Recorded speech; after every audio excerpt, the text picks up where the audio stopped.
그 한 분이 그 정복하다는 말의 의미를 좀 알고 싶다 이렇게 말씀하셨는데, 이 정복이라는 말 자체가 우리에게 주는 것이 좀 부정적이죠.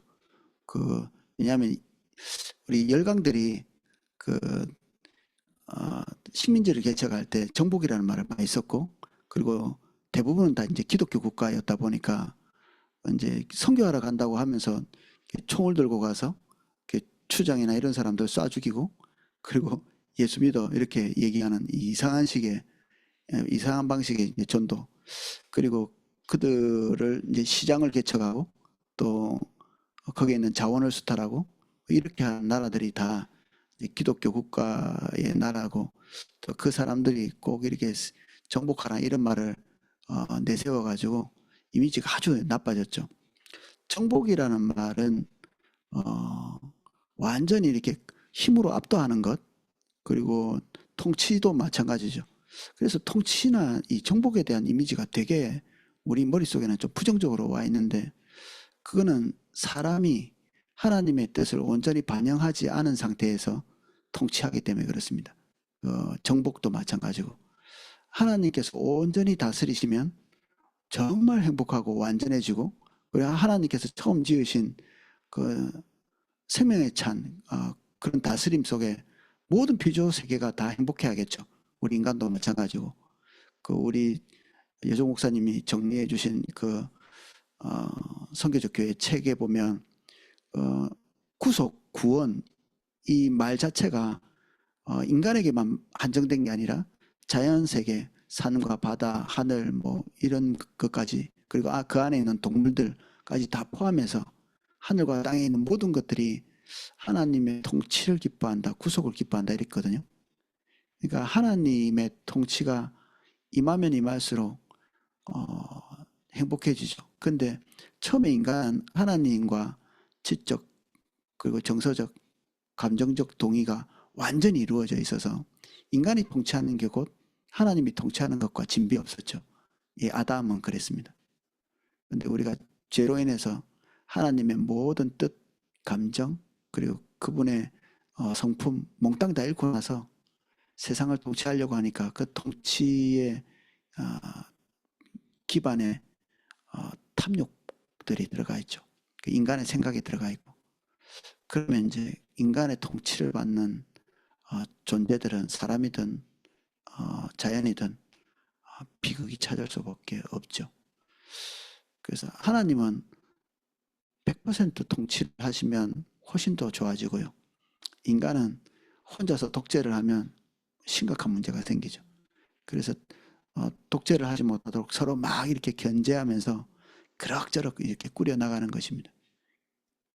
원래 그 통치 자체를 하나님이 하시기 때문에 이스라엘은 정치 형태 자체가 왕이 없는 정치 형태였거든요.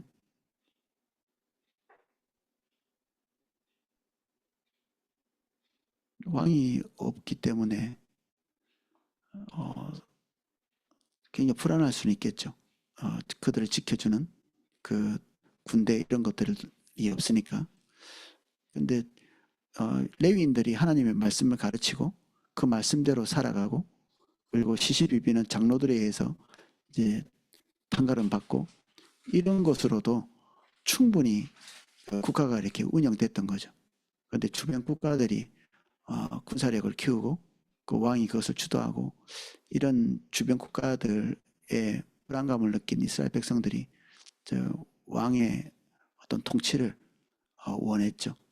근데 왕은 하나님과 틀리죠.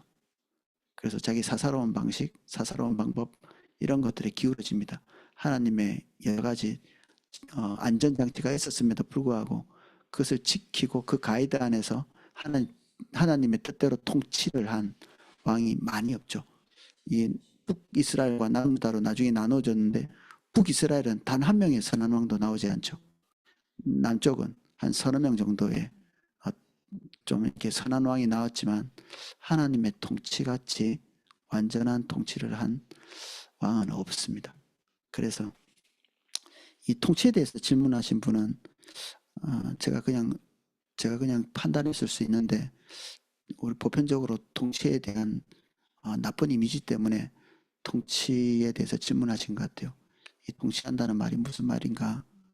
이거는 하나님의 뜻대로 다스린다는 뜻이죠.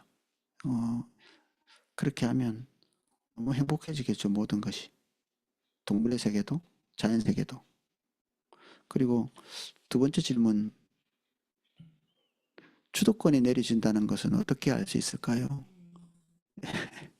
주도권. 자기 주도권이 내려진다는 그런 뜻이죠. 이제 그렇게 하고 싶으셔서 말씀하시는 것 같은데, 나의 주도권의 반대 쪽에 서 있는 것이 하나님의 주도권이죠. 하나님께서 주도하시는 것에 대한 감정적 동의가 되면 저는 우리의 주도권이 내리신다는 생각이 듭니다. 하나님의 주도권을 훨씬 더 기뻐하는 것, 내가 원하는 것, 내가 바라는 청사진, 이런 것들이 다 이렇게 무너지고 난 다음에도 어, 감정적으로 기분 나쁘지 않은 것. 하나님이 우리가 원하는 것들을 안 해주시는 것처럼 때로는 하나님이 우리를 약 올리는 것 같이 마치 될 듯 될 듯 하면서 우리의 목적이 달성이 안 되는 때가 있거든요. 그러면 이제 우리는 뒤로 물러서서 지금 내가 어디로 가고 있는지 좀 살펴볼 필요가 있죠. 어쩌면 내가 이미 내 미래에 대한 청사진이 뚜렷한 거죠. 나 자신에 대한, 결혼에 대한, 그리고 교회에 대한, 목회자에 대한, 자녀들에 대한, 하나님의 뜻에 대한 청사진이 분명한 겁니다. 계획서가.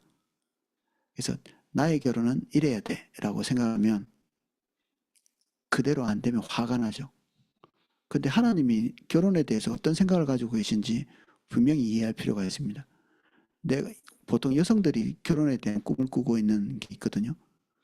그게 진짜 올바른 건지 하나님 앞에서 이게 점검을 해볼 필요가 있습니다.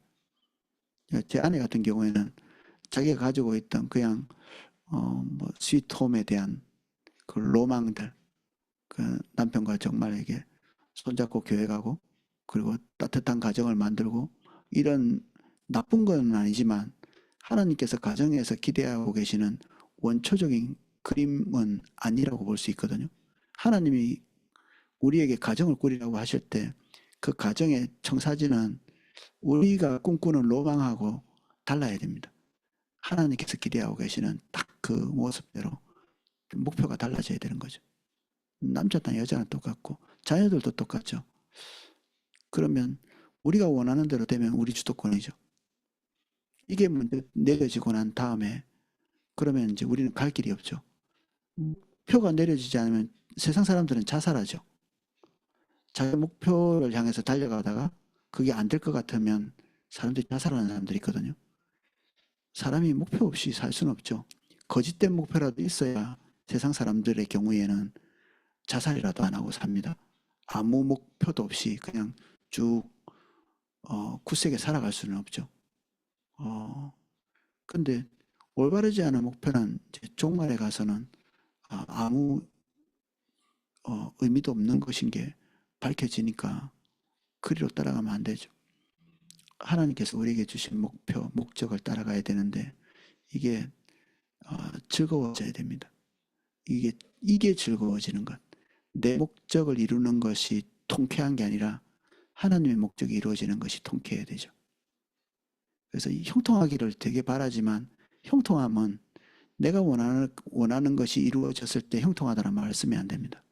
성경 안에서 이 형통함은 하나님의 기대를 따라 내 삶이 세워질 때 형통하다는 말을 쓰거든요. 형통함은 내 뜻대로 되는 게 아니라 하나님 뜻대로 되는 거죠. 그게 하나님 뜻대로 될 때 신나야 되죠. 예수님은 십자가 위에서 다 이루었다고 하셨거든요. 하나님의 주도권대로 다 이루어졌기 때문에. 그리고 또 하나님의 뜻과 우리의 뜻이 분리되지 않았죠. 예수님이 딱 그런 케이스입니다. 하나님의 뜻과 자신의 뜻이, 성자 예수님의 뜻이 분리되어 있지 않았습니다. 각자 개별적인 특성들이 있으셨지만 성부 하나님께서 계획하시고 예수님께서 그 구속을 추진하시고 이 두 분의 뜻이 일치되어서 갔죠. 그래서 이 주도권이 하나님의 주도권에 맞춰야지 뭐 이것도 맞는 말입니다. 우리의 주도권이 내려지고. 근데 사실은 하나님의 주도권과 우리의 주도권이 일치되는 것입니다. 우리도 하나님의 것을 원하고 하나님은 하나님의 것이고. 그렇죠. 오늘 우리가 동역자에 대한 좀 얘기를 할 텐데 뒤에 이제 질문의 끝에 겸손하다는 말은 무슨 뜻입니까? 저는 하나님의 말씀대로 그대로 하는 겁니다. 겸손하다는 말이. 어떤 한 분이 연이어서 이렇게 질문을 주셨는데 겸손하려면 어떻게 해야 됩니까? 우리가 생각하고 있는 겸손의 이미지는 어떨까요? 꾹 참는 건가요? 그리고 어떤 예절 바르게 행하는 것? 겸손은 말씀대로 하는 겁니다. 다른 대로 하지 않고 하나님의 기대를 따라서 자기 자신에 대해서도 생각하고. 그래서 사도 바울은 가끔 사람들이 깜짝 놀랄 만한 고백들을 하거든요. 자기는 모든 사도들보다 더 희생을 많이 했고 그리고 자기가 받은 지극히 큰 은혜에 대해서 고백하거든요. 지극히 큰 은혜. 뭐야, 지가 뭐 은사도 엄청 많이 받고 또 지가 뭐 헌신도 더 많이 했다고 그렇게 자랑하는 거 아니야? 아니, 그게 아니고 자기에게 온 것이 무엇인지를 정확하게 파악하고 있는 것이고 자기에게 온 것이 자기로 말미암아 된 것이 아니라는 사실을 명백히 알고 있는 거죠. 그래서 나의 나 된 것은 하나님의 은혜라고. 그래서 겸손은 자기의 높은 것들을 낮게 말하는 게 겸손이 아니고요. 원초적으로 자기에게 아무것도 없는 것을 통찰하는 것입니다. 그리고 하나님의 은혜가 그 모든 걸 채우고 있는 것을 통찰하는 것. 있는 그대로 보는 거죠. 겸손은 있는 그대로 보는 것이다. 뭐 좀 내가 객관적으로 볼 때도 내가 좀 나은 것 같은데 그러면 예, 겸손하지 않은 게 아니라 통찰력이 없는 거고 또 무지한 거죠. 무지. 우리 자신이 누구인지를 보는 것. 그래서 다른 사람보다 월등히 나은 삶을 살거나 그리고 월등히 큰 계시를 받거나 월등히 큰 결과물을 산출해낼 수는 있거든요. 그럼 그거는 그냥 그대로 팩트잖아요. 사도 바울이 말한 것처럼 하나님이 나를 통해서 이런 것을 하게 하셨습니다라고 이해하는 거죠. 그리고 다른 사람한테도 얘기할 수 있죠. 그런데 우리가 어, 냉엄하게 이렇게 알아야 되는 것은 이것이 하나님의 은혜, 전적인 하나님의 은혜로 채워진 거라는 것을 알아야 되는 거죠. 나의 나 된 것은 하나님의 은혜다. 성실하거나 그리고 꾸준하게 뭔가를 인내하면서 참아온 거나 그리고 희생을 치르는 것이나 뭐 이런 것들 다 하나님의 은혜에 불과하죠. 그 외에 다른 요인을 발견할 수가 없습니다. 예, 발견했다면 잘못하신 겁니다. 발견이 안 돼야 정상이죠. 그런 것들로부터 출발한 게 아니기 때문에. 이 질문은 그 정도로 하겠습니다. 이거 하나님의 동역자 18페이지입니다. 세상의 동역자는 뭐 한 50대 50대 투자해가지고 뭐 사업을 해서 뭐 산출을 내면 같이 나눠가지고 뭐 그런 식의 동역자를 얘기하는데 우리는 하나님께서 우리를 지으실 때부터 하나님하고 한 팀이었습니다. 원팀. 그래서 진 에드워드라는 분이 소설책을 썼는데 그 소설책에 세상 모든 피조물이 만들어지고 난 다음에 인간이 제일 나중에 만들어졌잖아요. 인간을 만드시는데 이 천사들과 세상 만물이 이렇게 보니까 다른 피조물들을 창조하실 때와는 비교도 안 되는 정성을 들여서 그리고 직접 손으로 뭔가를 빚어서 이렇게 뭔가를 만들고 계시는 거예요. 그래서 온 만물이 그걸 딱 주목하거든요. 도대체 뭘 만드시나?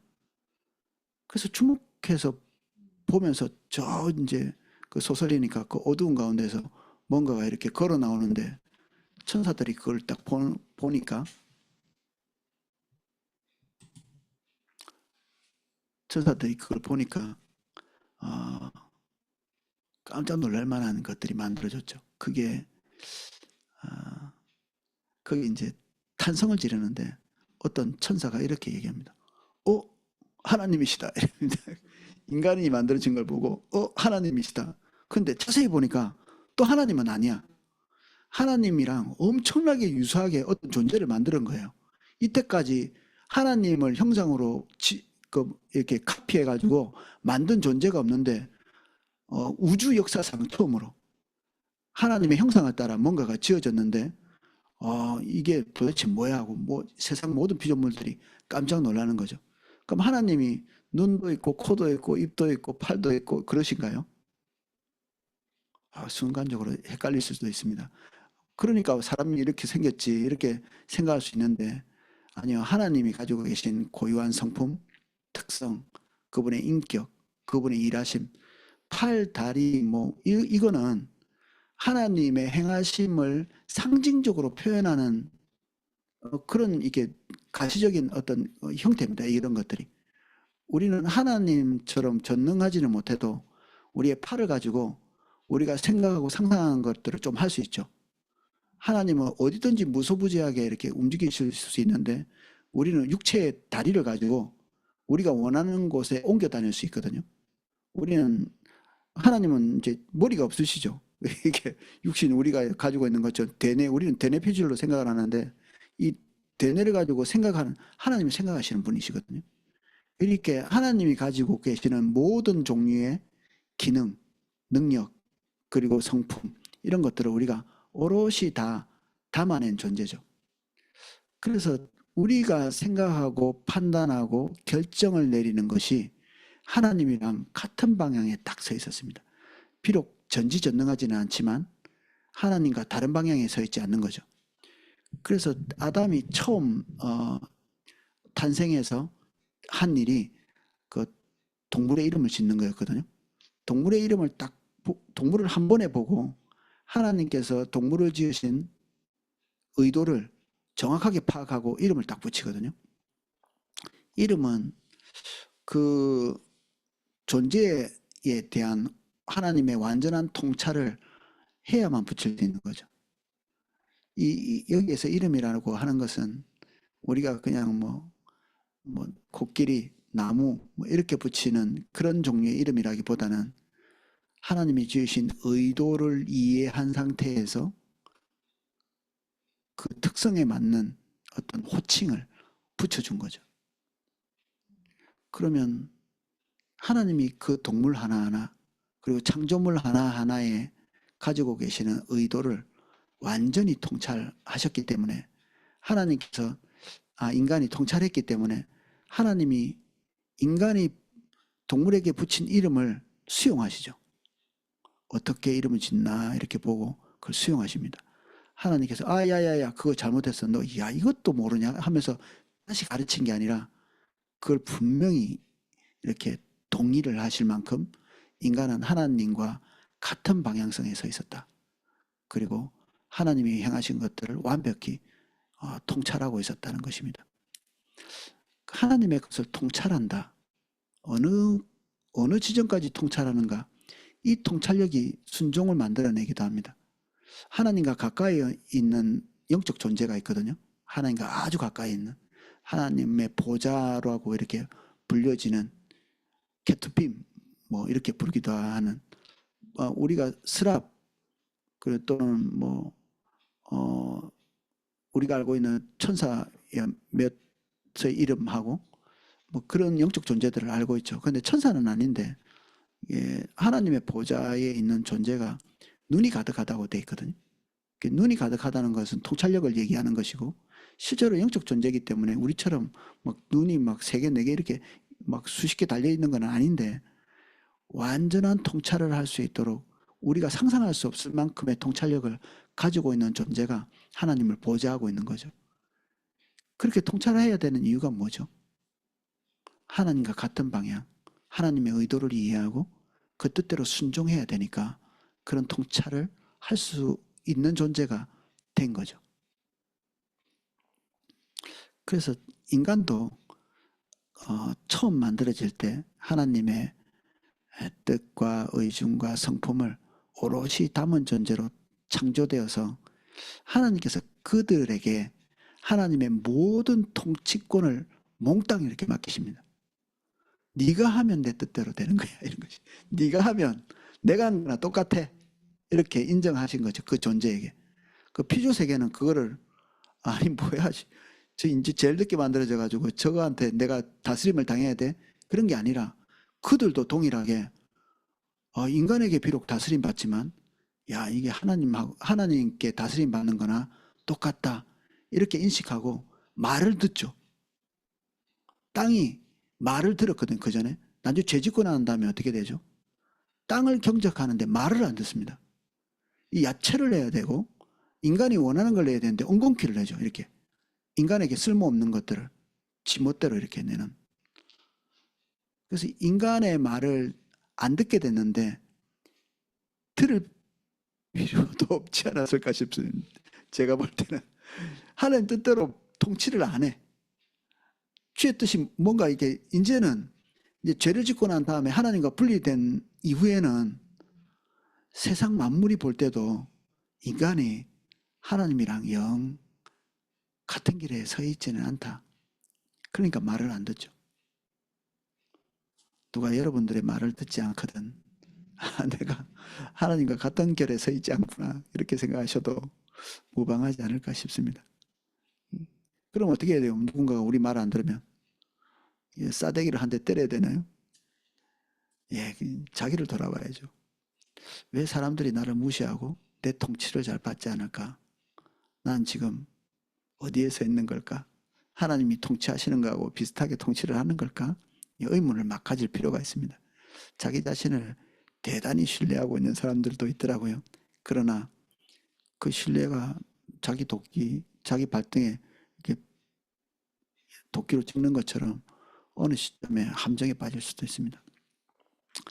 그래서 첫 번째 이게 단락에 천지창조에 나타난 하나님의 의도가 이 19쪽 제일 위에 이렇게 정리가 딱 되어 있습니다. 하나님께서 아담을 이 땅에서 하나님을 대신하는 자 혹은 대표하는 자로 삼으신 것을 의미합니다. 즉 하나님은 아담을 이 땅에서 하나님의 목적을 위한 동역자로 창조하신 겁니다. 하나님의 목적을 위한 동역자, 신뢰할 만한 존재죠. 인간은 그때 당시에. 하나님의 뜻 첫 번째, 지적으로 동의하는 것입니다. 지적으로. 두 번째, 우리가 그렇게 가야지라고 동의하는 것. 그리고 감정적으로 기뻐하는 것. 지정의, 이게 인격인데 우리 온 인격을 다해서 하나님과 같은 결을 갖는 거죠. 온전히 동의해야 온전한 동역자가 됩니다. 이게 이제 최종적으로 너무나 확고하게 인간이 하나님의 통치를 위임받았기 때문에 이걸 나중에 사단의 말을 들을 때 사단에게 고개 숙이면서 이 통치권 자체가 몽땅 사단에게 넘어가 버리죠. 원래 인간이 세상을 통치할 수 있는 통치권을 청지기로서 이렇게 받은 건데 요거를 고스란히 사단의 말을 들으면서 사단에게 넘어간 것입니다. 그래서 예수님을 시험하러 사단이 와가지고 이렇게 이런저런 얘기를 하는데 그 안에 이 세상 권세는 내게 속했다 이런 말을 하거든요.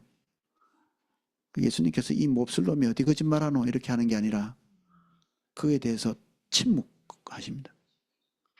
동의하는 거죠. 동의입니다.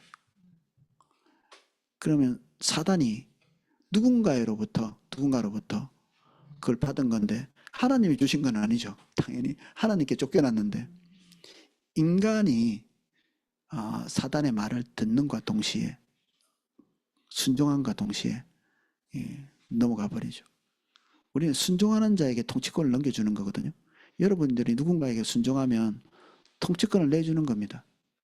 여러분들이 깡패에게 순종하잖아요. 그럼 깡패에게 통치권을 내준 겁니다. 여러분의 통치권을. 여러분들 선택하잖아요. 여기 투표. 그럼 여러분들이 가지고 있는 통치권을 내주는 거죠. 우리 대신에 당신이 알아서 잘 해주세요. 이렇게 하고 통치권을 넘겨주는 거죠. 선거라는 게 그런 거죠. 위임하는 겁니다. 이렇게. 우리 재산 뭐 이렇게 누군가 대리인 시켜가지고 좀 잘 팔아주세요 할 수도 있죠. 부동산 같은데 위임하는 것이고 이 위임권은 이렇게 남에게 이렇게 넘겨주는 건데 타인에게 하나님은 아담에게, 아담은 사단에게 넘겨줬죠.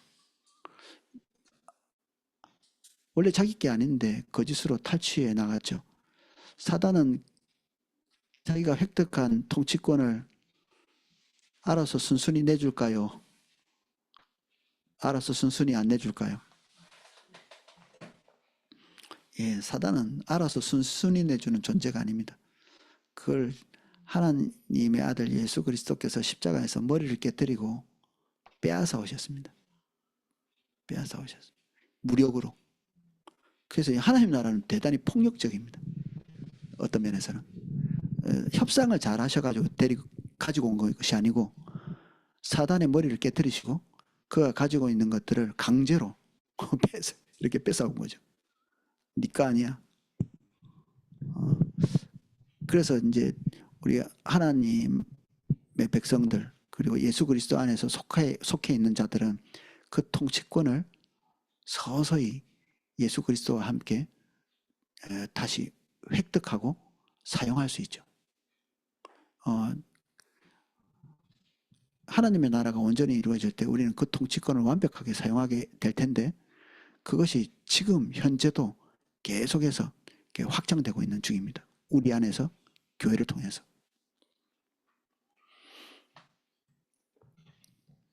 20쪽으로 넘어왔습니다.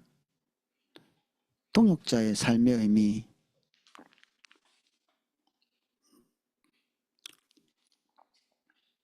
하나님의 동역자가 되는 것은 기분 좋은 일이죠. 죽지 못해 하시는 일인가요? 내 알아서 할 건데 꼭 이게 하나님이랑 동역해야 되나요? 뭐 이런 의도를 가지고 있으면 여기 안 들어오셨겠죠. 하나님의 동역자는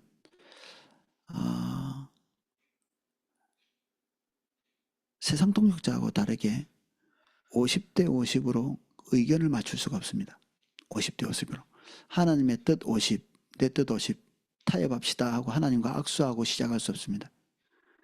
그러면 나는 완전히 기계처럼 되고 하나님 것이 100% 되는 그게 동력인가? 어떠세요? 그게 동력 맞는 것 같으세요? 나는 그냥 머리가 없어 그냥 기계야 이렇게. 하나님께 100%야. 나는 온전히 하나님 뜻대로만 할래요 해가지고 짜장면 먹을 때도 막 기도하고 하나님 음성 들으려고 하고 주여 짬뽕을 먹어야 됩니까? 뭐 탕수육은 대자로 시켜야 됩니까? 중자로 시켜야 됩니까? 그 요새 소위 직통계시라고 하는 사람들이 뭐 그렇게 한다 하는데 이게 자기 의지가 완전히 죽고 막 그냥 기계적으로 그렇게 하나님 뜻대로 그냥 기계처럼 한다고 이게 하나님의 동역자가 된 게 아니거든요. 이게 좀 제가 지금 표현하려고 하는 말에 오해가 생길 수도 있는데 완전한 하나님의 뜻이 100%고 나의 뜻도 100%입니다. 이게 아니 100% 100%면 200%라는 뜻이면 아니요. 그런 게 아니라 하나님의 뜻이 100%고 내 뜻도 100%고 거기에 이 두 가지의 뜻이 중첩되어 있습니다. 내 뜻이 아담하고 똑같이 하나님의 뜻과 일치되는 거기에 들어가는 거죠. 물론 완전히 그렇게 되지는 않죠. 그러니까 우리는 완전한 동역자가 될 수 없습니다. 하나님의. 그걸 꿈꾸고 그 방향으로 가고 기대하고 사모하고 그렇게 하는 거죠. 우리가 뭔가를 결정했는데 내 뜻이 하나님의 뜻이야 이러면 그 사람이 이상한 사람입니다. 그러나 우리가 감정적으로도 그렇고 지적으로는 우리가 쉽게 알 수 있죠. 우리는 설교도 듣고 성경도 읽고 하나님의 뜻이 이거래. 오늘도 뭐 그런 거 배우잖아요. 아 하나님의 뜻이 요걸 한다. 이게 지적으로 배우는 거는 굉장히 빠른 겁니다. 아 이게 하나님의 뜻이구나. 이렇게 배울 수 있습니다. 근데 이게 감정적 동의는 조금 또 다른 문제입니다. 그거를 기뻐하느냐? 좀 보류하고 싶은 생각이 쑥 들어오는가? 그러면 이제 의지로 동원할 때 좀 문제가 생기죠. 그래서 온인격으로 하나님과 동역자 되는 것이 지적인 곳에서 딱 멈춰 있는 경우가 많이 있습니다. 그러면 이제 안 기쁘죠. 그리고 차일피일 이렇게 되고. 그래서 순종한다, 동역을 한다. 이거는 이 세 가지 요소가 있습니다. 세 가지 요소. 하나님의 음성을 들을 때 즉시 재빠르게 하는 거죠. 온전히 기쁘게. 요 요소를 가지고 하나님과 동역하게 됩니다. 하나님이 말씀하실 때 즉각적 반응을 하죠. 이건 나도 이렇게 하고 싶었어. 이렇게 의지적 동원까지 하면서 길게 질질 끌지 않습니다. 우리가 할리 블랙가베 목사님께서 가르쳐 주신 게 있죠. 하나님께서 우리에게 뭔가를 말씀하실 때 우리는 갈등하고 고민하죠. 그리고 그 고민의 시간이 지나서 순종을 하고 순종하고 나면 하나님을 경험하게 되는 요 사이클. 요 너무 아름다운 사이클인데 근데 되게 많이 이 고민의 단계에서 너무 많은 시간을 보냅니다. 시간 다 버스 떠날 때까지 고민하죠. 버스 떠날 때까지. 하나님께서 말씀하실 때는 그때가 기묘한 때입니다. 기묘한 때. 이때가 아니면 안 되기 때문에 하나님께서 말씀하시는 거거든요. 딱 그 시점, 그때, 그리고 즉각적으로 움직여야 될 것을 말씀하시는 겁니다. 그때 보고 듣고 반응하지 않으면 하루가 가고 한 달이 가고 1년이 가잖아요. 그러면 버스 지나가는 겁니다. 그래서 하나님의 그 때 이거를 우리는 카이로스라는 말을 많이 씁니다. 카이로스. 크로노스, 카이로스. 크로노스는 그냥 우리가 그냥 다 같이 있는 시간입니다. 오늘 해도 되고 내일 해도 되고 내일도 24시간이고 오늘 24시간이고 내년에도 1년 365일은 죽지 않는 한 우리에게 주어질 겁니다. 그러니까 그대로 뭐 3학년 되고 4학년 되고 군대 가서 뭐 시간 지나면 뭐가 되고 결혼하고 뭐 시간이 되면 또 이렇게 아이 낳고 이런 자연스러운 시간. 그런데 하나님의 때, 하나님의 시간, 하나님께서 오셔서 뭔가를 하신다는 것은 카이로스를 얘기하는데 요거는 그런 물리적 시간하고 다른 겁니다. 딱 말씀하시는 그때 하나님께서 오셔서 말씀하시는 때이기 때문에 요거를 딱 놓치는 순간에 우리는 사실은 하나님과는 동력을 단념해야 됩니다. 안 되게 되어 있습니다. 그래서 찰필 질질 끌고 있으면 안 되는 거죠.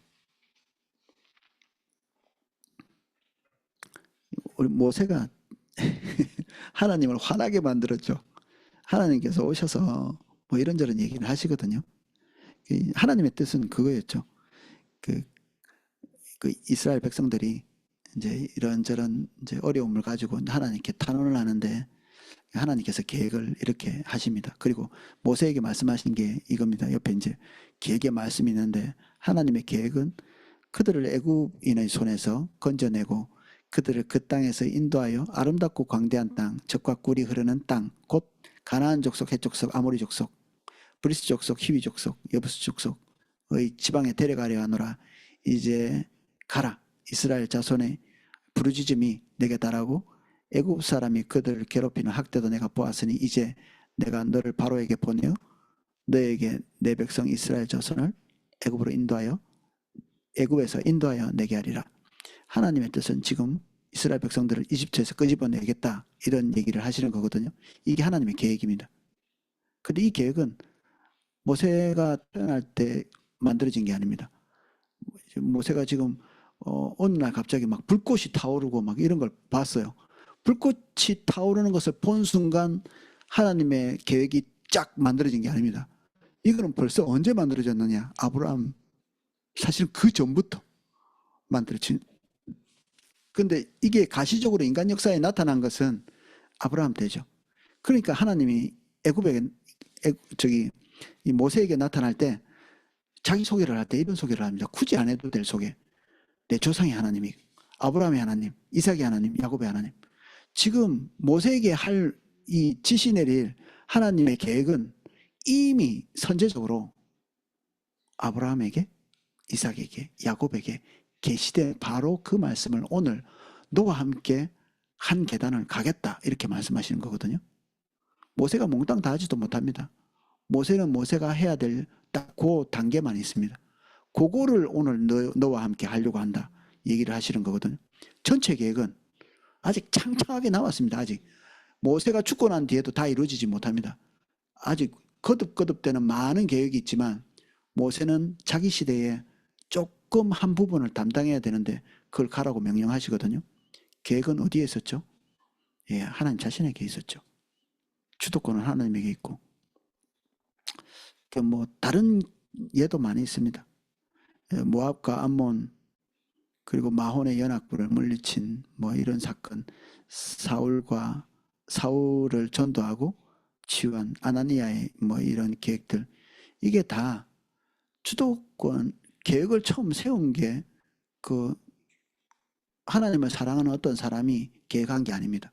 하나님이 계획하시고 주도하시고 거기에 당신의 종을 부르는 거죠.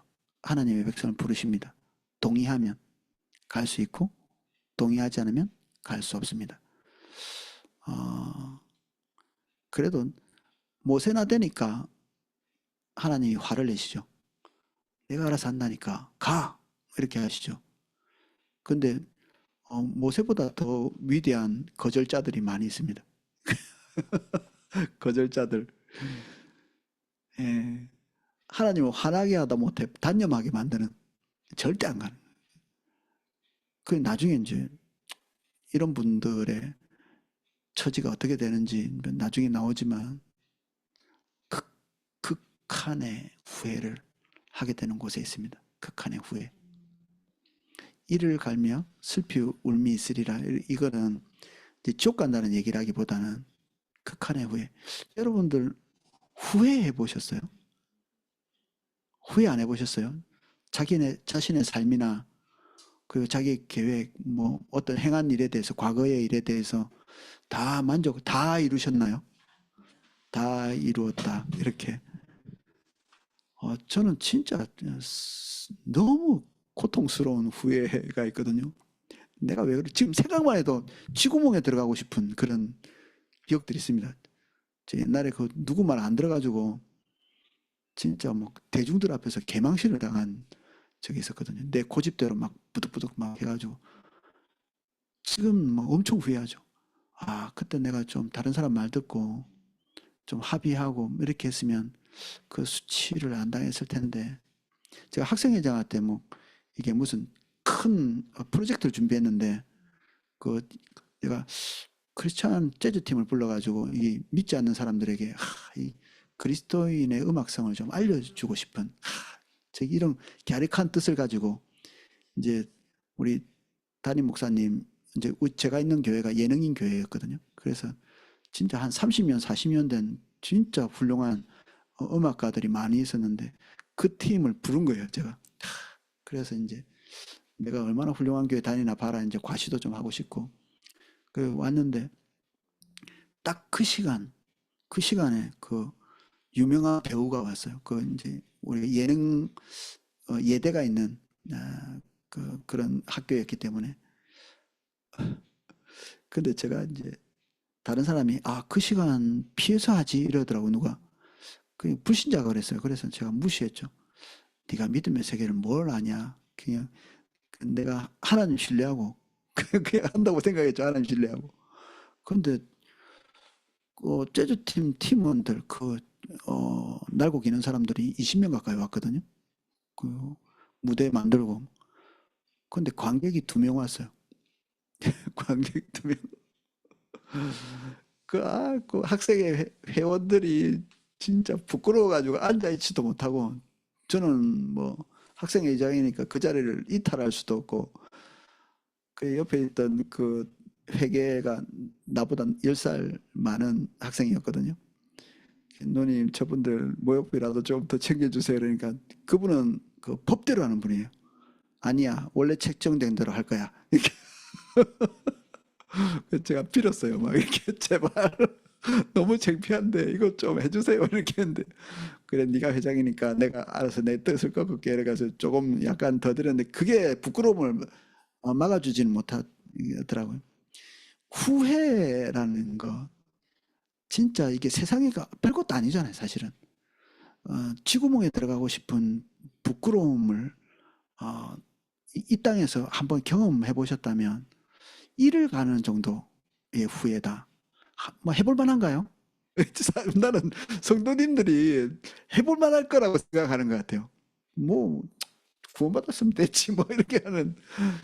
근데 안 그럴 겁니다. 정말 이 땅에서 후회를 한번 해보셨다면, 그리고 부끄러움과 수치를 당해보셨다면 진짜 그것과는 비교할 수 없는 가치를 놓친 어, 후회를 우리가 견디기 어려울 겁니다. 천국 가는 게 유도 아닌. 그래서 우리는 동력자의 삶을 놓치면 안 됩니다. 하나님께서 주도하고 계획하신 게 우리 삶에 제일 만족이 됩니다. 결국에는 이 땅에서도 우리의 판단이 그럭저럭 하나님보다 더 행복하게 만들 거라고 생각을 대체로 하거든요. 그래서 하나님 뜻대로 안 가는 겁니다. 안 그래요?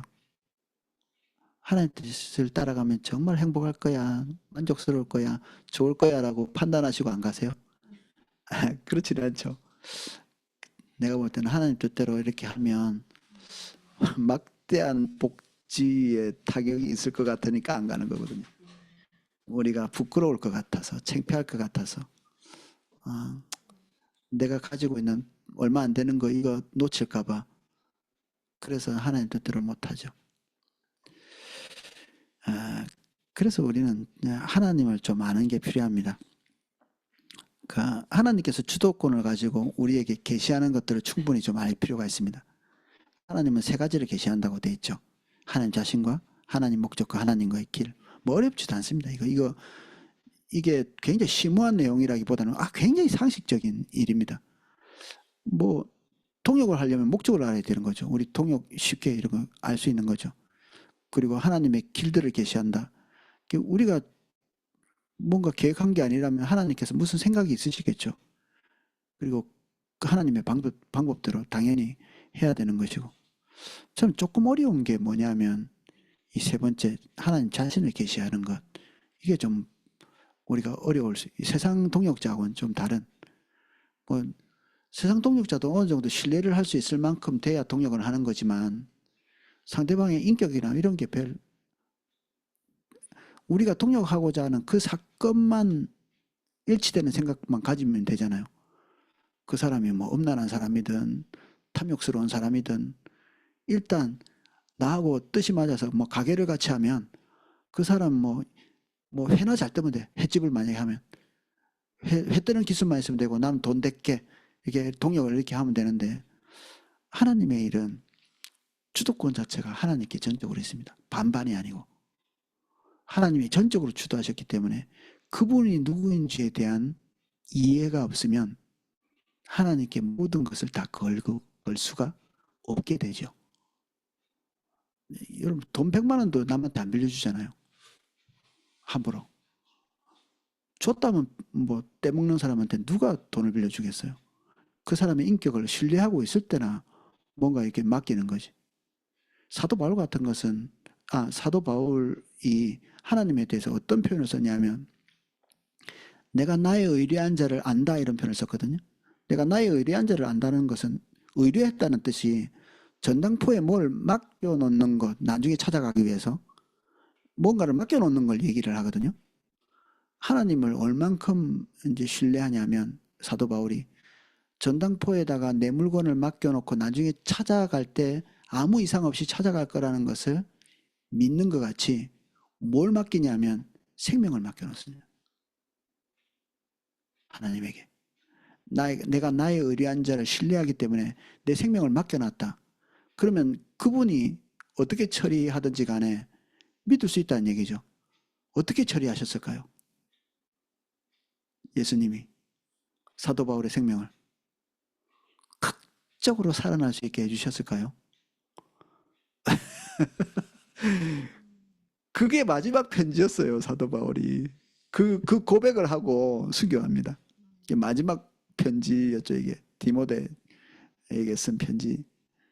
그러니까 하나님께서 가장 올바른 결정을 그래 사도 바울 넌 여기까지 그리고 부활의 날까지 나와 같이 있자 이렇게 말씀하시는 거죠. 이게 신뢰입니다. 그 어떤 결과로 자기가 뭐 예상했던지 간에 하나님께서 더 맞겠지 뭐 이렇게 신뢰하는 거죠. 사도 바울이 진짜 원하는 것은 순교였을까요? 아니었습니다.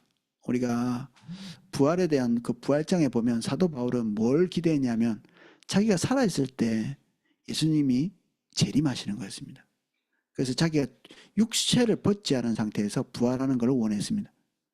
근데 두 번째 원하는 게 차라리 이 땅에서 이 몸 가지고 주님을 이렇게 희미하게 보는 것보다는 이 몸을 벗고 그래도 주님을 명확하게 보는 거, 이게 두 번째 선택이었는데 사실은 두 번째 선택처럼 된 거죠. 제일 원하는 건 안 된 겁니다.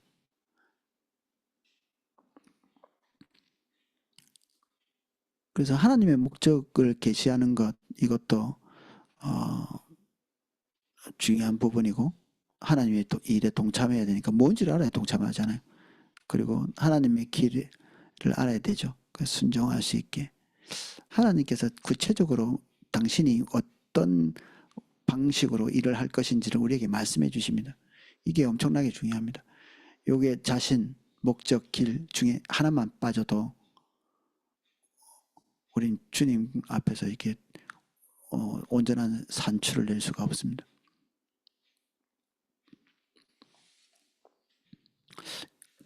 일발성 순종이 많아요. 우리 성도님들이 일발성 순종. 이게 뭐냐면 한 번 순종해보고 다시는 안 하는.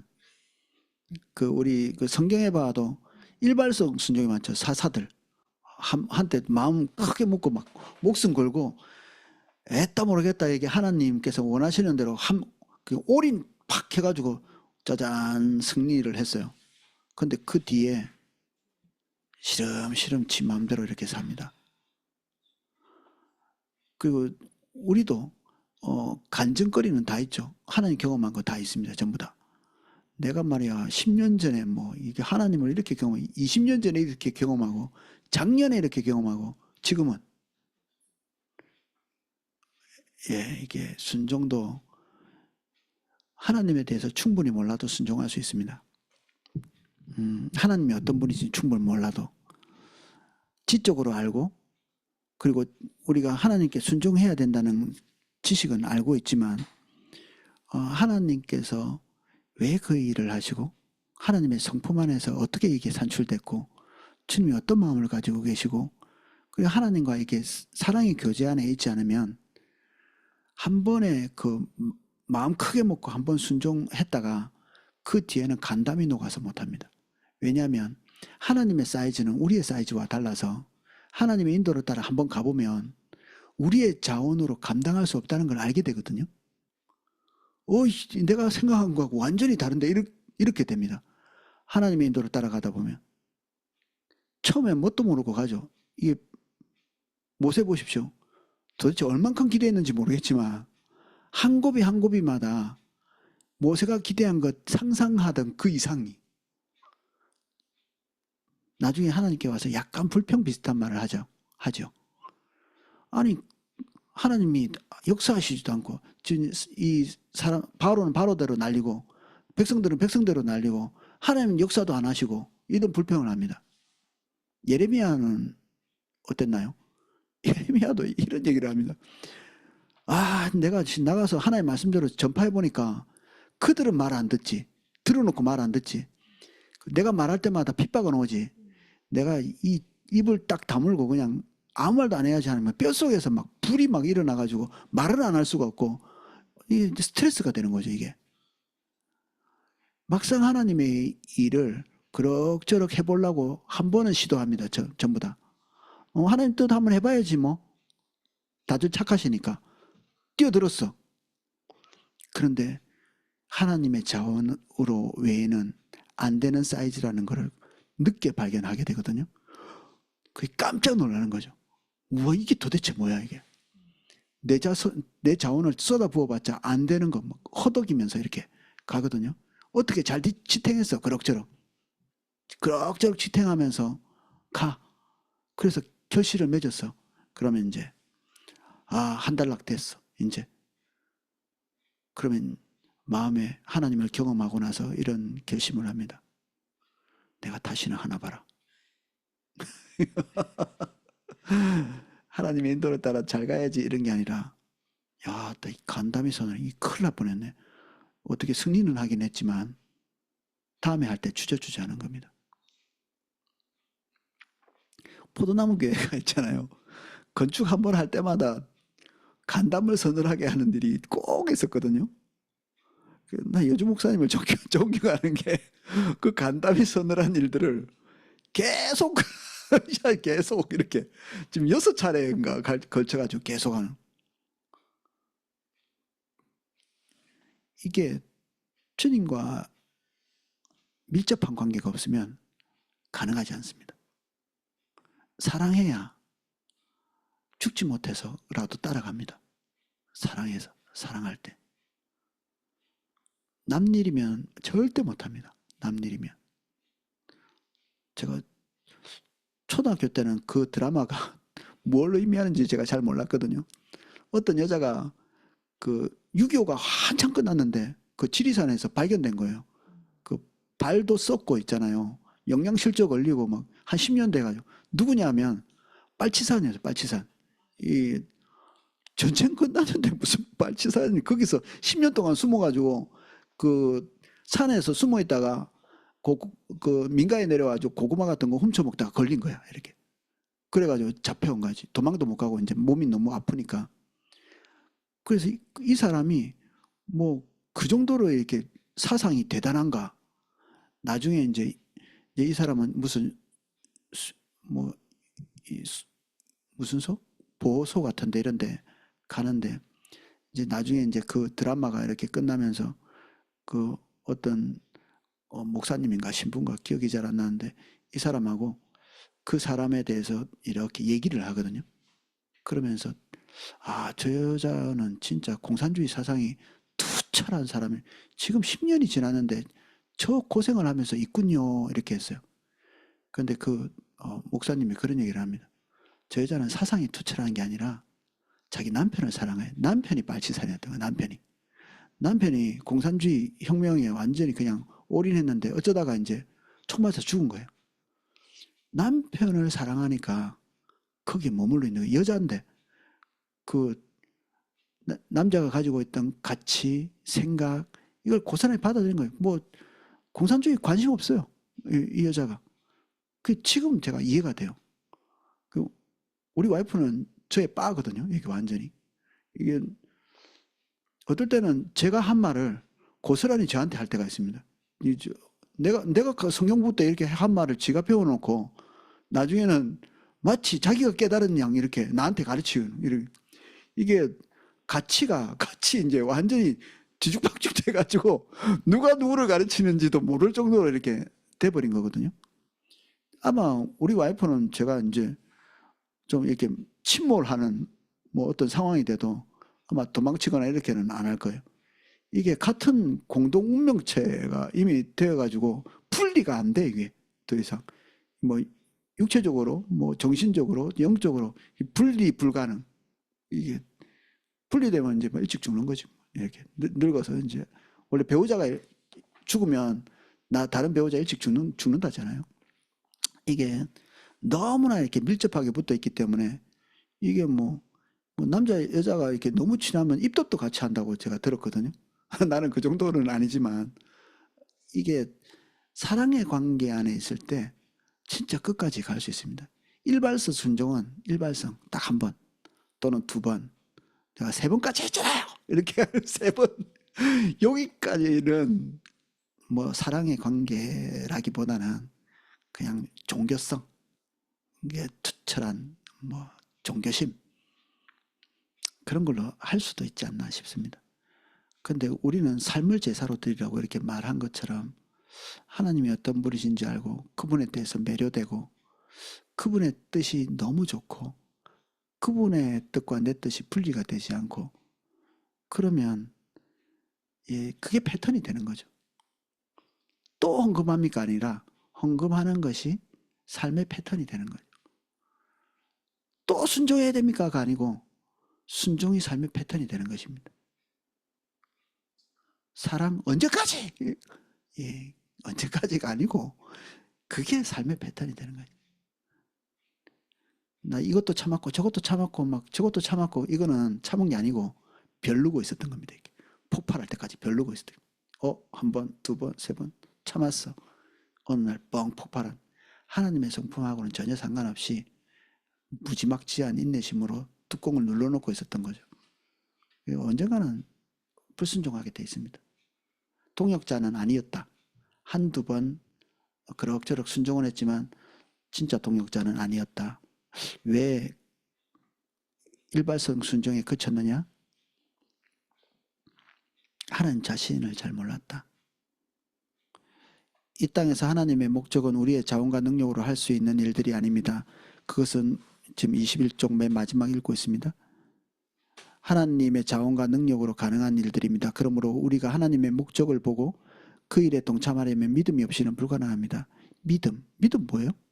믿습니다. 그건 뭐인가요? 인격체에 대한 신뢰죠. 믿음은 상대방이 누구를 믿는다고 할 때 인격체에 대한 신뢰. 상대방에 대해서 모르면 절대로 신뢰가 안 됩니다. 안 됩니다. 절대로. 아까도 말했지만 돈 100만 원도 못 빌려줍니다. 그런데 생명을 이렇게 맡길 수 있을 만큼 충분히 하나님이 경험되어야 되고 알아야 되죠. 예수님은 일발성 순종이 아니고 표현이 이렇게 되어 있습니다. 아버지의 뜻을 행하는 것이 내 양식이다. 먹고 사시는 겁니다. 그걸로. 예수님을 생존하게 하는 힘, 이게 아버지의 뜻을 행하는 거였습니다. 그러니까 십자가에 지셨죠. 아버지의 뜻이었기 때문에. 본인은 안 죽는 게 더 옳은 거죠. 십자가가 쉽습니까? 십자가는 예수님에게도 보통 일은 아니었죠. 하나님이니까 끄떡없나요? 절대 그렇지 않습니다. 아버지의 뜻이거든 할만하시거든 이 잔을 내게서 옮기시옵소서 했거든요. 그런데 아버지의 뜻을 행하는 것이 그의 양식이셨기 때문에 십자가까지 지신 거죠.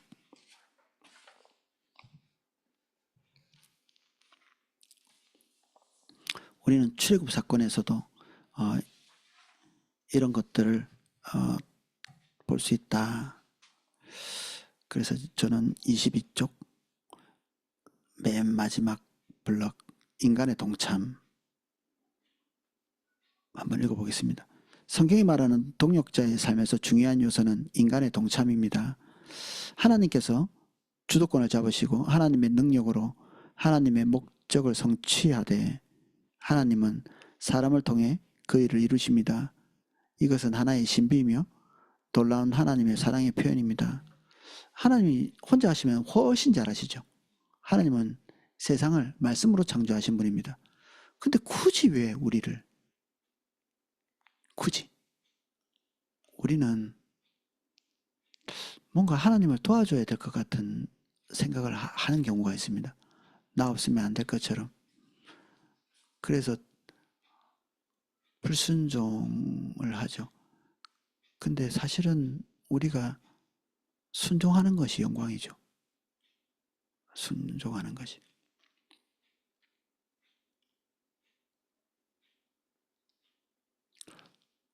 그러면 하나님께 순종하면 우리에게 남는 게 뭔가요? 모세에게 남은 것은 뭐였나요? 모세는 엄청 순종 잘했잖아요. 왕 됐나요? 왕? 킹이 됐습니까? 그의 평생의 목표였다고 생각되는 거. 이스라엘 백성들의 평생의 목표는 뭐죠? 가나안이죠. 가나안. 모세는 그걸 못 받았네요. 와, 순종 1등인데 순종 1등인데 그걸 못 받았어요. 근데 여기 진짜 상급은 가나안이 아니고 하나님 그분이십니다. 그분이 상급이었죠. 에이, 시시하네. 형이상학적인 거 말고 우리는 손에 딱 떨어지는 거 원해요. 그러면 이제 주님 따라가기 어렵습니다. 하나님과 내가 그런 관계가 되지 않으면 순종의 길은 좀 어렵습니다. 이걸 좀 더 이제 리얼하게 설명하기 위해서 우리 엘리야 이 케이스를 들었습니다. 하나님이 이스라엘 백성들이 3년 가뭄이 끝나고 나서 이제 비를 내리겠다고 결정하셨을 때 그냥 내리시면 되는데 꼭 그것들을 엘리야에게 말씀하시고 엘리야를 통해서 기도하게 하시고 그리고 기도를 통해서 또 내리시거든요. 그럼 엘리야가 기도 안 했으면 비가 안 왔나? 아니, 그렇다고 되어 있습니다. 그리고 이 야고보서의 증언에 의하면 엘리야는 우리와 성정이 같은 사람이로되 그가 비가 오지 않기를 간절히 기도한 즉 3년 6개월 동안 비가 오지 아니하고 다시 기도하니 하늘이 비를 주고 땅이 열매를 맺었느니라. 마치 엘리야가 기도했기 때문에 비도 내리고 그치기도 하고 그렇게 된 것처럼 기록되어 있죠. 이게 맞는 겁니다. 사실은 성경은 거짓말 안 하잖아요.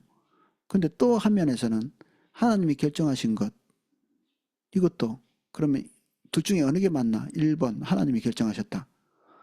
2번 하나님이 결정 안 했는데 엘리야가 막 아둥바둥 하니까 하나님이 뜻을 돌이켜서 내리셨다. 순종과 동력은 여기서 이제 또 다른 길을 찾습니다. 하나님께서 결정하셨고 인간이 그것에 동의해서 기도하고 그리고 기도에 순종하면서 같이 오버랩 되는 거죠. 이게 중첩이라는 말을 씁니다. 중첩. 이렇게 물리학적 용어인데 중첩이라는 게 하나님의 뜻과 인간의 의지한 분리가 가능하지 않습니다. 항상 하나님의 역사는 이 중첩된 곳에서 일어납니다.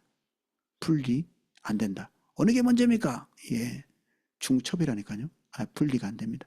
선우도 없고 하나님이 결정하셨으면 인간은 순종하고 있습니다. 인간이 순종하고 있으면 거기에는 하나님의 목적이 있습니다. 아까 처음에 들어올 때 우리가 순종하지 않을 때 후회를 한다고 그랬는데 우리 한 달란트 받은 자에게서 우리는 그걸 볼 수 있습니다. 한 달란트, 뭐 두 달란트, 다섯 달란트 뭐 이렇게 받은 사람이 있는데 다른 사람은 문제가 아닌데 한 달란트 받은 사람이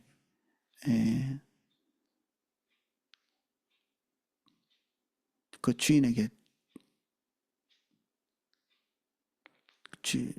당한 처분, 악하고 게으른 종 이렇게 하거든요. 시킨 대로 이렇게 열심히 섬기고 그리고 장사해서 남긴 사람은 착한 종이죠. 많이 남겨서 착한 종이 아니고요. 주인의 말씀대로 순종했기 때문입니다. 많이 남겨서 그런 게 아니라 아마 이게 주인이 시킨 대로 했는데 완전히 거덜났어. 그래도 아마 여기에서 징벌감은 아닐 겁니다. 순종했기 때문에.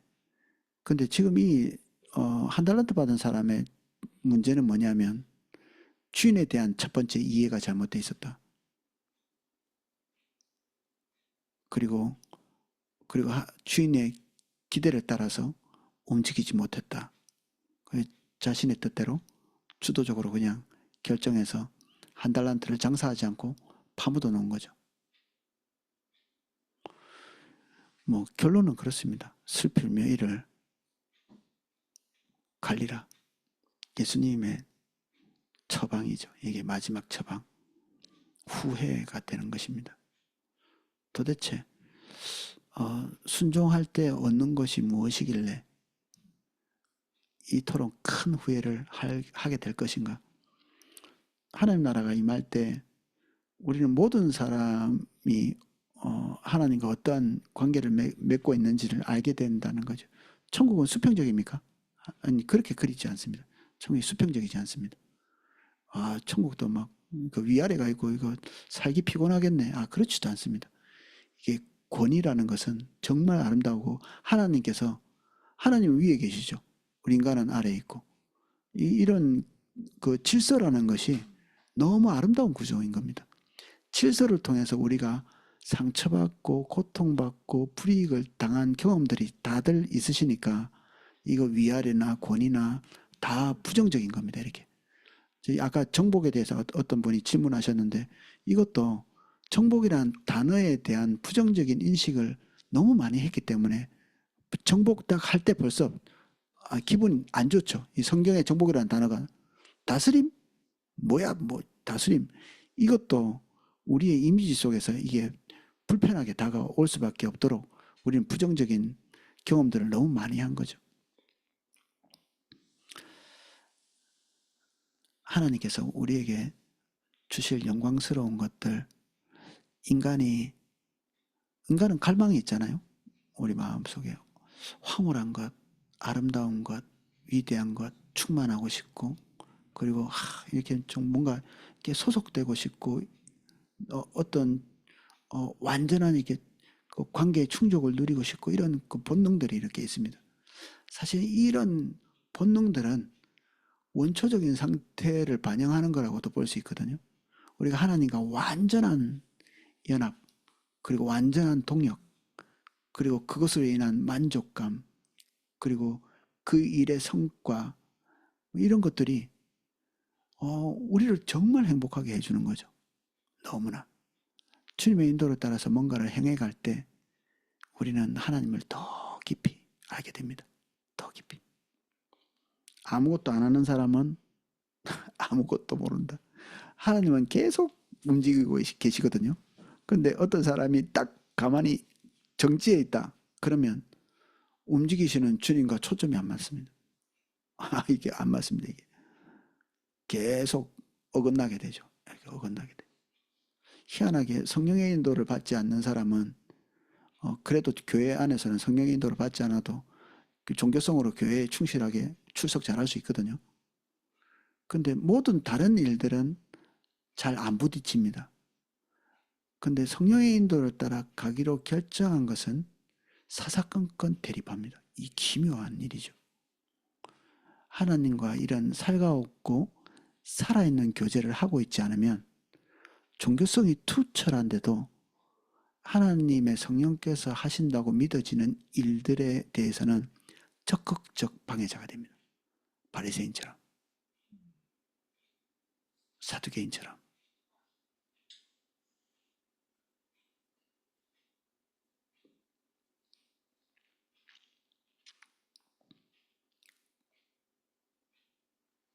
네, 자 오늘은 여기까지 하겠습니다.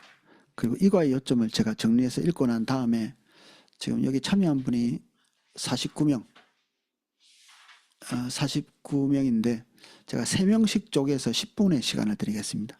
3명씩 나누어서. 너무 당황스러우신가요? 다음 주부터 할까요? 그래도 연습 삼아 이번 주에 3명씩 아마 제가 이렇게 단추를 누르면 무작위로 누구를 만날지 모릅니다. 낯선 사람 싫은데 이렇게 하시는 분도 있을 텐데 이렇게 나누어서 들어가셔서 오늘 같이 나눈 것에 대해서 각자의 생각들을 좀 나누시고 좀 축복하고 서로 기도하시고 10분이면 될지 모르겠습니다. 한 사람이 8분 얘기하시면 안 됩니다. 3분씩 나누고 한 1분 만에 기도하시고 제가 그러면 마치고 나면 다시 이리로 제가 부르겠습니다. 그러면 돌아와서 제가 기도하고 마치도록 하겠습니다.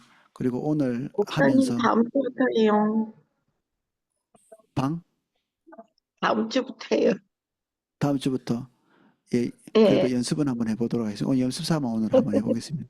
예, 저도 소회의실 이거 오랜만에 해봐가지고 잘 모르는데 예 감사합니다. 오늘 조금 당황스러우시겠지만 저도 이게 정해서 드리는 건 아니고 예, 기계가 알아서 나눠줍니다. 그래서 복불복 예, 싫어하는 사람이 걸릴 수도 있겠네요. 이게 다 운명이라 이거 해야 돼요. 생각하시고 이거 얼굴 보고 하는 거 때문에. 어, 누르라고 하세요. 나 눌렀어요. 소혜씨 참가. 나 소혜씨 1 참가다. 참가를 눌러 보십시오. 참가를 누르시면 어디론가 나 들어 왔다. 나 2명밖에 없어요. 세 분씩 한 분 안 왔다. 봐 이거 연습이 필요하다니까.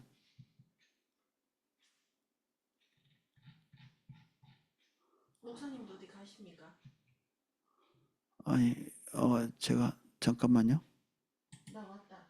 나 간다. 회의하러 갑니다.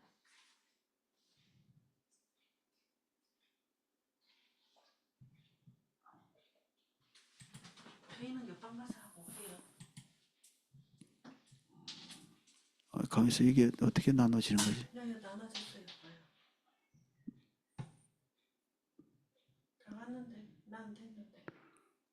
혹시 그 각자 참가라는 것이 안 뜨셨나요? 참가가 안 뜨면 참가를 떴습니다. 누르시 아마 안 각자 다 떴습니다. 들어가 안 떴어요? 네. 그 소그룹이 뜨거든요. 그게. 저는 떴어요. 할당이 안 됐습니다. 이봐요. 여기만 해요. 어, 이 연습이다 오늘은. 할당이 안 됐다는. 전화했습니까? 아니요.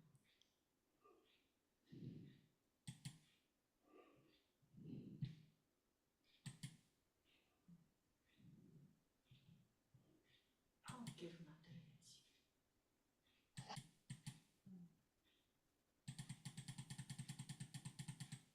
됐어요.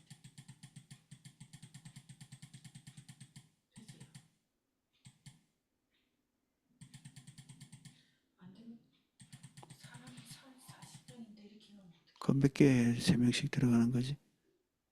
15개. 16개. 됐어요. 됐어. 다음. 예, 드디어 시작 누르세요.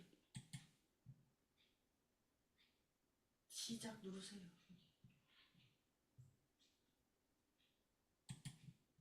자, 갑니다. 누르세요. 난 다시 치네. 잠깐만.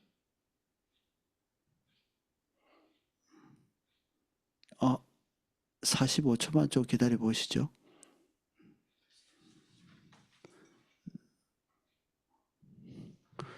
한 30초 뒤에 이게 뭔가 일어날 것 같은데 그동안에 제가 노래 한 곡 부를까요? 이게 다시 들어왔어. 죄송합니다. 제가 이거를 하도 오랜만에 해가지고 다시 사라졌어요. 됐습니다. 이제 참가 누르십시오. 짠, 창을 눌렀습니다. 우리가 어떻게 참가하는 거? 참가를 참가를 딱 누르세요. 핸드폰에. 아, 나 들어왔다. 잘하고 계십니다. 지금 다들 다 들어가고 계십니다. 이것도 왔다. 이것도 다 훈련이라 한번 해보셔야 됩니다. 예, 다 참가 누르십시오. 그러면 낯선 사람과 만나게 됩니다. 나 만나고 올게요.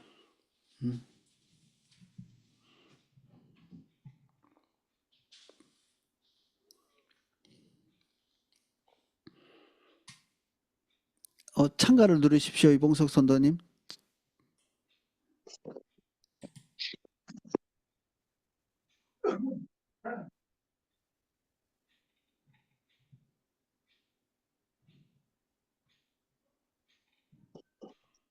처자매님 참가 한번 눌러보세요. 아래에 그 참가자라는 거 그거 누르면 돼요? 네, 어느 건지 참가 몰라가지고 내가 누르면 딱 예, 눌러졌어요? 돈 그러면 돼가지고 아이고 주야. 음,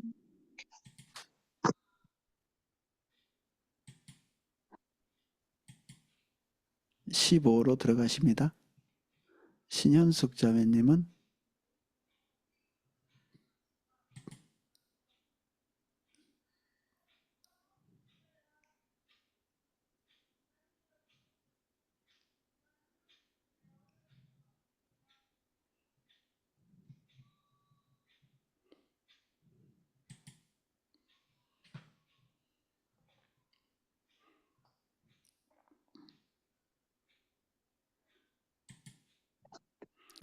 네, 40분에 모임을 마치겠습니다. 40분에 제가 다시 전체 모임으로 부르도록 하겠습니다.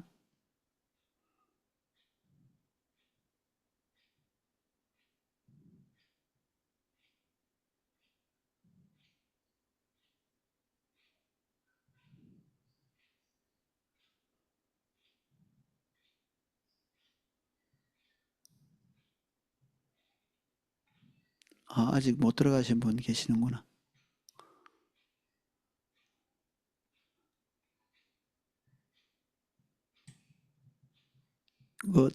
참가 누르셨나요? 참가 안 누르셨나요? 잘 안 되시는구나. 가만, 이거 내가 어떻게 도와드려야 되지? 부끄러워서 못 들어가시나?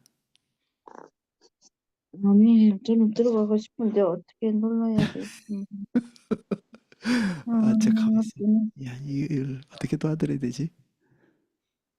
저희들은 들어갔다가 들어갔다 들어와서 나왔어요. 인사만 하고 얼른 나왔어요. 그래요? 네. 40분까지 시간 드렸는데 너무 빨리 나오시는. 내향형이시구나. 다 극내향.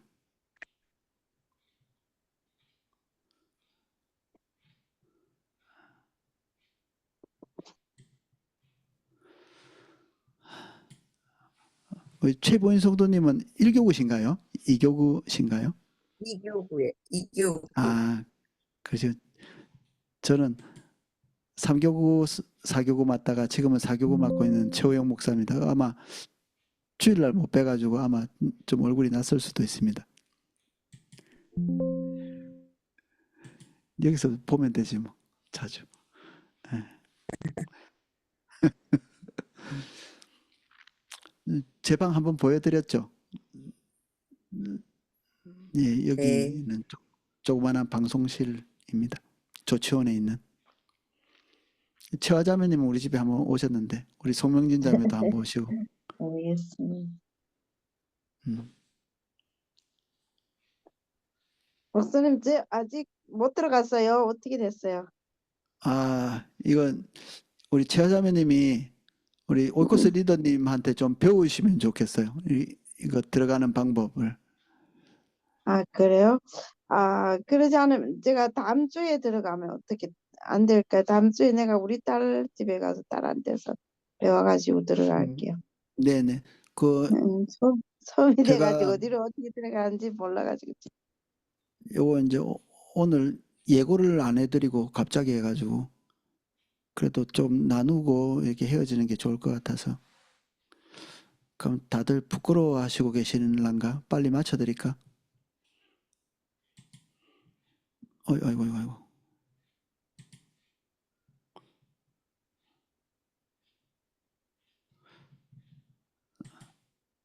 그래도 40분에 한다고 그랬는데. 우리끼리 모임하죠, 뭐. 우리끼리 모임. 오늘 어떻게 어떠셨어요? 그 성경보호가 좀 불편하신 거는 없으셨나요?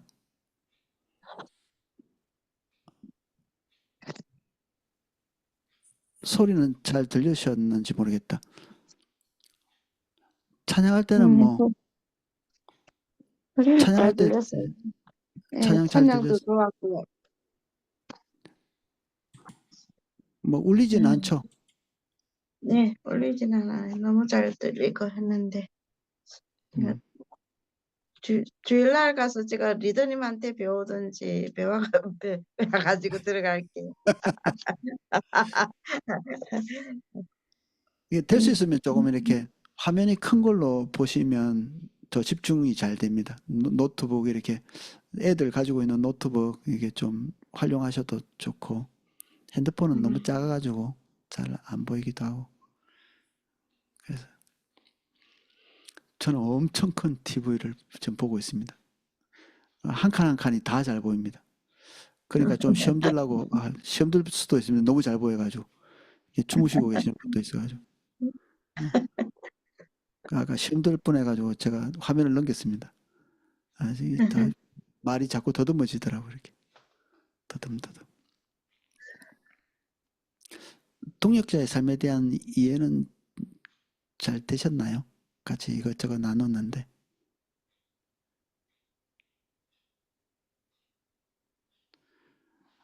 저도 십자가 복음 많이 공부했는데 또 한동안 뜸했다가 요번에 십자가 복음 이거 보게 돼서 너무 감사한 것 같아요.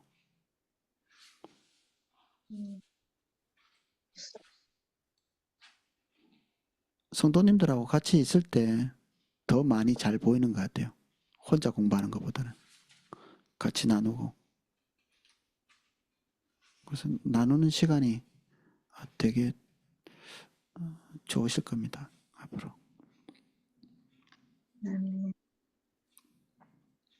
이제 너무 오래 끌면 고통스러우시니까 제가 좀 불러보도록 하겠습니다. 다 나누셨나요? 제가 그러면 한 1분 뒤에 36분에 모든 분들 다시 이게 전체 방으로 모으도록 하겠습니다. 36분이 됐네. 예, 모아보겠습니다.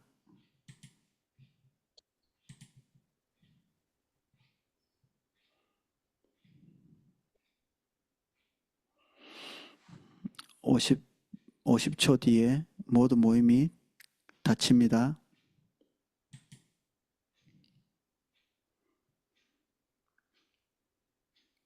오늘 다 당황하셨겠네. 오늘 부끄러우셨죠, 갑자기? 예, 죄송합니다. 오늘 예고도 없이. 원래 민방위 훈련 같은 것도 옛날에 다 하고 그랬는데.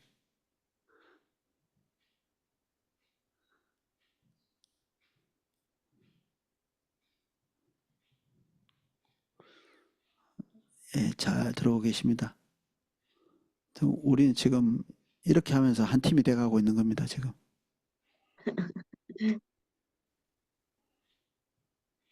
너무 훌륭하십니다. 소그룹도.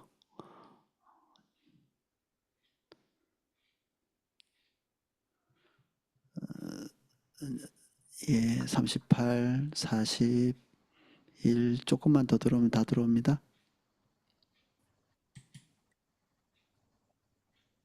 42. 모임이 되게 좋으셨나 보다. 아직 안 들어오신다.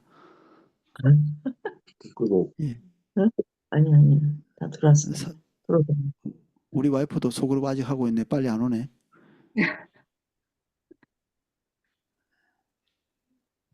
이때만 기다리신 분이 계시구나. 예, 그러십니까? 그럼 이제 본대로 돌아와야지.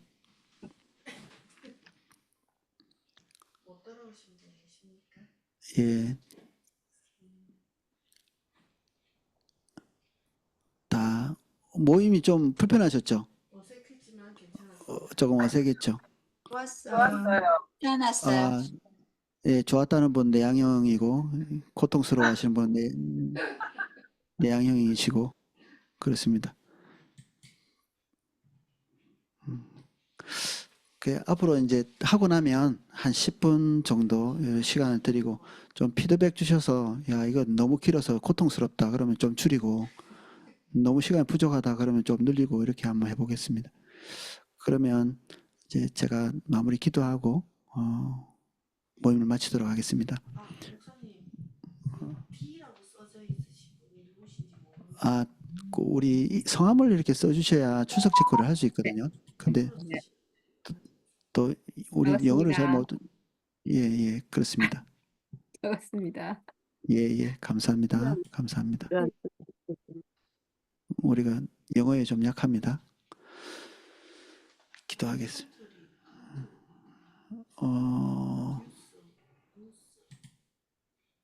뉴스가 누구십니까?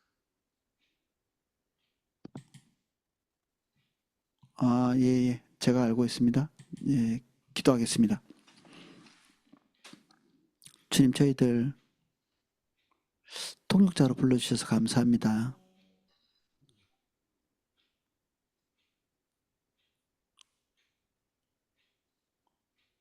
우리 믿는 자가 가장 영광스러운 길을 가는 방법입니다. 주님, 우리에게 오셔서 당신의 목적과 길과 주님을 다 알려주십시오. 배운 것마다 우리 삶 안에 체험되어지고 실제화가 될 수 있도록 은혜 주십시오. 이 시간 이후에 주님 찾아가 주셔서 배운 대로 삶을 이끄시고 인도해 주십시오. 예수님 이름으로 기도합니다. 아멘. 아멘. 네, 오늘 함께 해주셔서 감사합니다. 다음 주에 다시 감사합니다. 뵙도록 하겠습니다. 감사합니다. 네. 감사합니다. 쉬세요. 푹 쉬세요. 목사님 녹화된 거 언제 올려주세요? 녹화된 거? 네.